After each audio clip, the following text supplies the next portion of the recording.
예. 증인 공소사실과 상관없는 얘기를 한번 여쭤볼게요. 예. 최근 보도에 따르면 정보사 100여 단이 개엄 하루 전인 12월 2일에 경찰청에 범죄 경력 조회를 할 수 있는 폴 조회 권한을 복구해달라고 정식으로 공문을 보냈고 경찰청이 이를 복구해줬다고 하는 기사가 있었습니다. 증인 혹시 알고 있어요? 죄송합니다. 못 봤습니다. 기사를 못 봤어요? 예, 기사도 못 봤고 예. 그 내용을 보고받은 적이 없습니다. 경찰청장이 증인에게 타 기관의 협조 요청에 대해서 보고조차 하지 않습니까? 그 사안에 따라서 좀 다른데 아마도 그 정도는 실무적인 판단 사안이라서 아마 국장급에서 결정되었을 가능성이 많을 것 같습니다. 예. 이 심판정에서 김봉식 서울경찰청장은 12월 3일 날 안가에서 비상계엄을 선포할 수밖에 없는 이유를 설명하면서 개인적인 가정사 얘기를 했다고 해요. 증인도 들었죠? 그거는 좀 공소사실과 관련된 그런 내용. 공소사실에 그 내용 포함되어 있지 않지 않습니까? 근데 이제 그 안가에서 있었던 그 안가 참석자들의 진술이라든지 이런 게 이제 공소사실의 기본이 되지 않겠습니까? 예, 알겠습니다. 네. 그 방금 주신 재판관님 신문사항에서 뼈 있는 말로 들었다, 뼈 있는 말로 알아들었다 이렇게 진술한 바 있어요, 증인이. 그런가요? 제가 네. 그건 기억이 없습니다만. 그걸 언제 그렇게 알아들으셨냐면 피청구인 대통령이 증인에게 직접 전화한 것이 계엄 해제 안건이 가결되기 전에 6번 했고요. 그 뒤에 2번 했다고 하면서 그 뒤에 2번 전화 왔을 때 뭐 고생했다 이렇게 격려를 하니까 증인이 뼈 있는 말로 알아들었다 이렇게 답변했거든요. 글쎄 저는 뼈 있는 말이라는 표현은 제가 잘 쓰는 표현도 아니고 평상시에 제가 인간적으로 미안해서 내가 이 직을 계속 유지하는 것이 적절하지 않겠다. 그래서 면직 절차를 좀 밟아줬으면 좋겠다. 이렇게 이야기를 했었습니다. 저는 피청구인이 치하를 하긴 했지만 증인은 속마음으로는 치하를 하는 게 아니고 나를 질책하는 것이다. 이런 의미로 뼈 있는 말로 알아들었다. 이렇게 답변한 것으로 이해했는데. 그때 그 대통령님의 전화를 제가 직접 새벽이지만 직접 받아서 그렇게 뭐 질책하고 그런 식으로 제가 받아들이지는 않았습니다. 왜냐면 오히려 질책하고 그랬으면 제가 좀 많은 다른 생각을 했었을 텐데 그렇지는 않은 것 같습니다. 예. 김용현 장관과 비아폰으로 2번 통화했어요. 그렇죠? 10시 이전에 좀 늦어질 것 같다라고 전화가 한번 왔었고요. 그 한 번. 예. 그리고 다시 포고령이 선포될 무렵에 다시 전화가 왔는데 그때 통화는 박한수 계엄 사령관하고 통화를 했죠. 다만 전화는 김용현의 폰으로 오지 않았습니까? 그렇습니다. 그 결과적으로 김용현 전 장관님의 폰으로 전화가 와서 네. 받았더니 박한수 사령관이었던 겁니다. 그래서 결과적으로 통화는 김용현 전 장관님하고는 한 번 한 것입니다. 김용현 장관과는 한 번 했다 이 말씀이세요? 그렇죠. 예. 그때 박한수 계엄 사령관이 증인에게 국회에 경찰을 증언하고 포고령에 따라서 국회 출입을 전면 차단해달라 이렇게 말하지 않았습니까?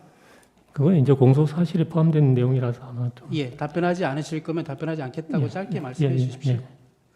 그때 그러면 박한수 계엄 사령관이 국회를 셧해달라 이렇게 했다고 증인이 진술한 바 있거든요. 셧해달라는 것은 무슨 의미인가요? 그건 뭐 그때 답변하지 않겠습니다. 그거는 예, 앞으로 재판장에서 예.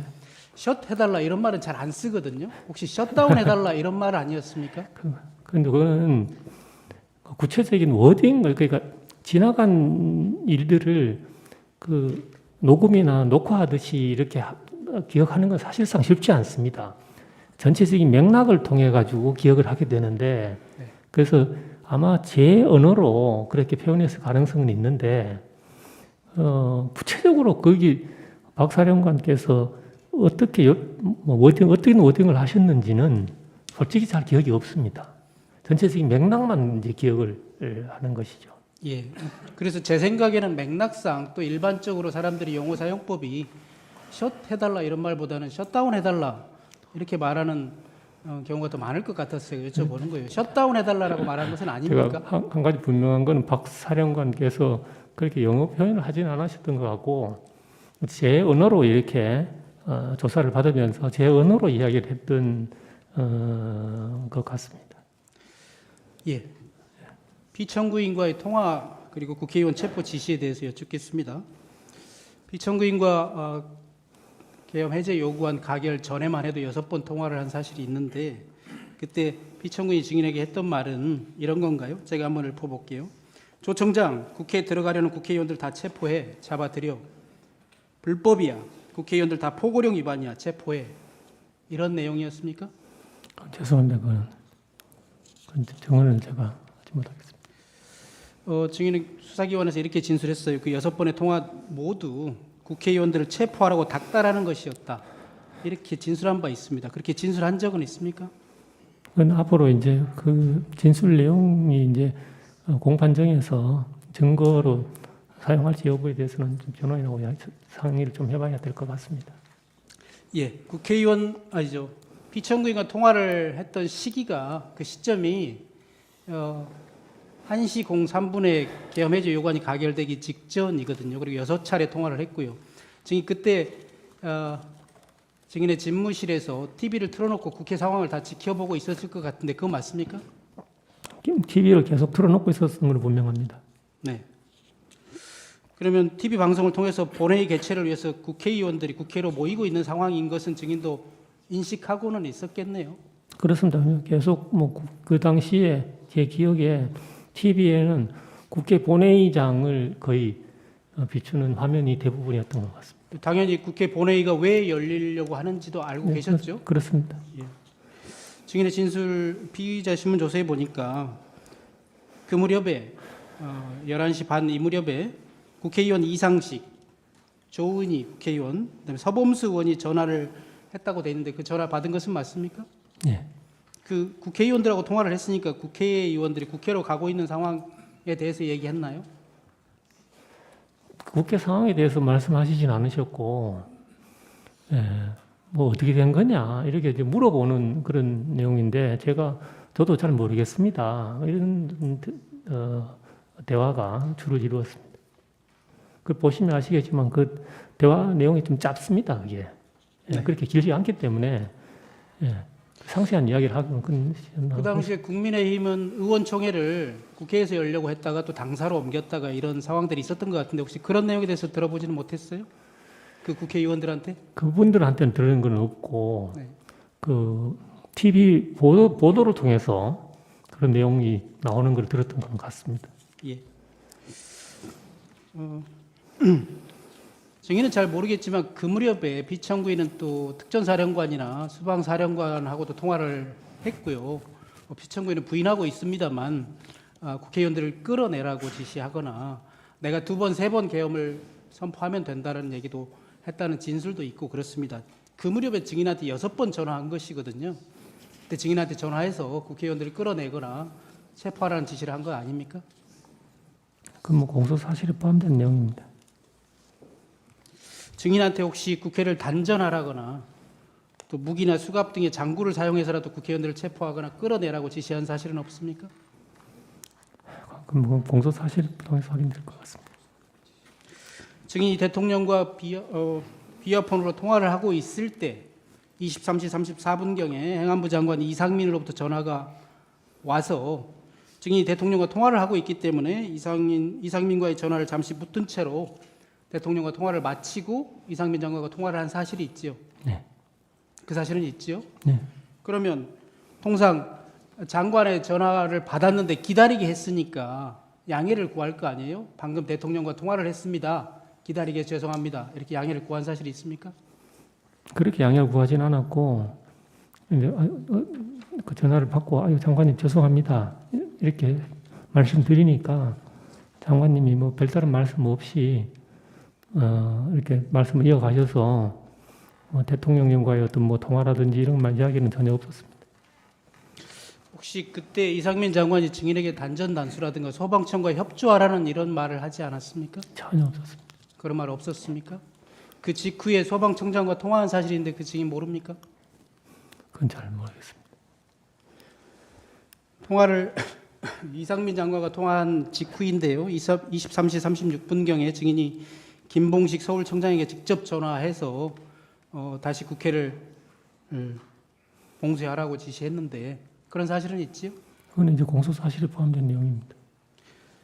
김봉식 서울청장에게 전화해서 대통령과 통화를 했다. 그러니까 국회를 다시 봉쇄하라 이렇게 대통령의 지시임을 말하지 않았나요?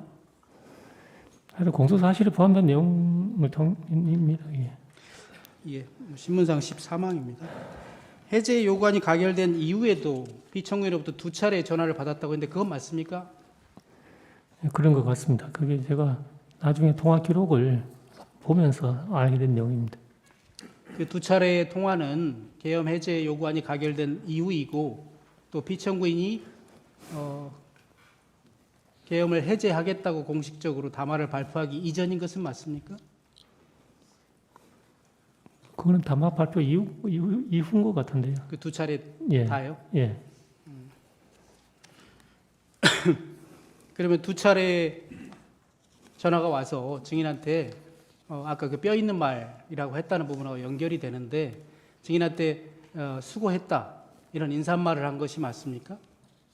예, 수고했다고 말씀하셨고, 예, 그래서 예, 수고했다고 말씀하신 건 분명합니다. 그 시점이면 상당히 다급한 상황일 때인데 한가하게 2번이나 전화해서 수고했다는 말을 했다는 게 사실입니다. 그거는 새벽 거의 끝나고 네. 새벽 그 새벽 시간이기 때문에 그때는 상황이 끝난 뒤라서 뭐 다급하고 그러진 않았습니다. 제가 그 경찰청장실 집무실 안에 있는 내실에 들어가서 그 침대에서 자고 있다가 전화를 받았기 때문에 예, 다급하고 그렇진 않았습니다.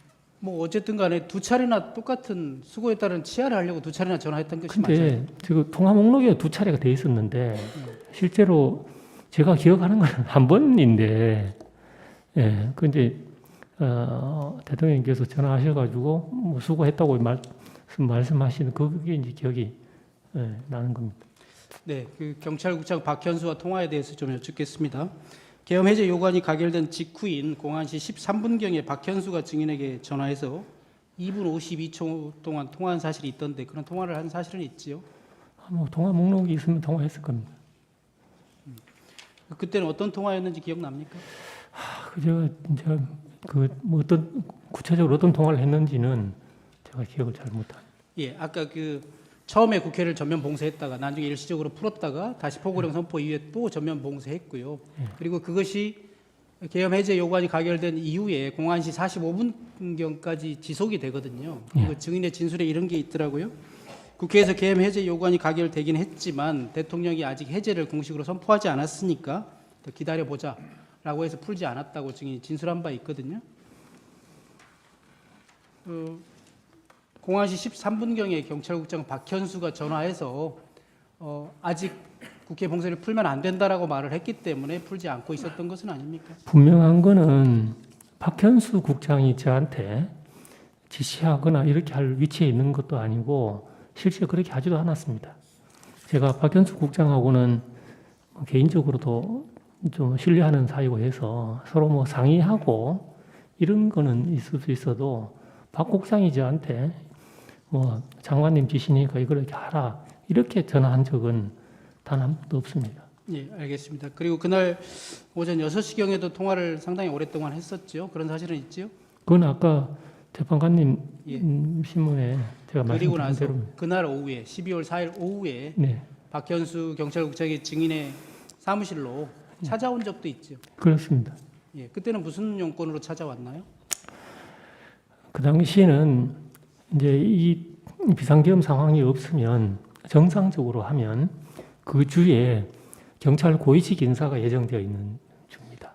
그래서 인사의 어떤 시기라든지 전체적인 범위라든지 하는 것을 그 경찰국장과 제가 상의하기로 미리 약속이 되어 있던 그 만남이었습니다. 경찰 고위직 인사 상의하러 왔다 이 말씀이시죠? 그렇습니다. 예. 12월 4일 오후에 증인에게는 행안부 경찰국장으로서 이상민 장관의 메신저 역할을 한 박현수가 증인을 찾아와서 얘기를 하고 김봉식 서울청장에게는 피청구인이 직접 전화를 했거든요. 그 무렵에. 그 다음 날 12월 5일 날 증인과 서울청장 김봉식과 이상민 행안부 장관이 국회에 가서 증언했지요. 예, 그 당시에는 안가에 간 사실을 숨기고 거짓말하신 것은 맞잖아요. 그렇습니다. 그래서 내일 어떻게 답변할지에 대해서 서로 입을 맞추기 위해서 박현수가 증인을 찾아온 것은 아닙니까? 그거는 전혀 아닙니다. 그거는 박 국장과의 만남은 사전에 예정이 되어 있었고 예, 신문 제안하겠습니다.